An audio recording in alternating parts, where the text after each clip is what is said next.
Hello, അപ്പോൾ ഇതാണ് നമ്മുടെ കൊടംപുളിയുടെ ഫസ്റ്റ് കാണുന്ന കായാണിത്. കൊടംപുളി നമ്മൾ ഉണക്കി എടുക്കുന്നതിന് മുമ്പുള്ള കാഴ്ചയാണ് കാണുന്നത്. അടുത്തത് നമ്മൾ ഉണക്കി ഇത് ഇനി മുറിച്ച് നമ്മൾ കട്ട് ചെയ്തിട്ട് ഉണക്കുമ്പോഴാണ് ശരിക്കൊരു കൊടംപുളിയായി നമ്മൾ കാണുന്നതാണ്. അത് നമ്മൾ കാണിച്ചു തരാം വീഡിയോയിൽ.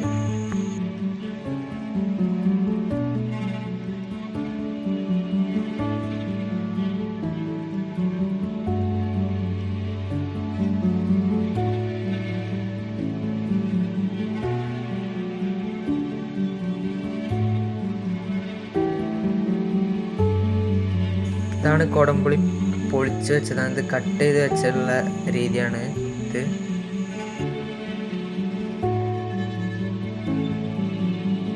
അടുത്തത് ഇത് ഒരു പകുതിയായ ഉണക്കമാണ്. കൊടംപുളി ഉണക്കം പകുതിയായിട്ടുള്ളതാണ്.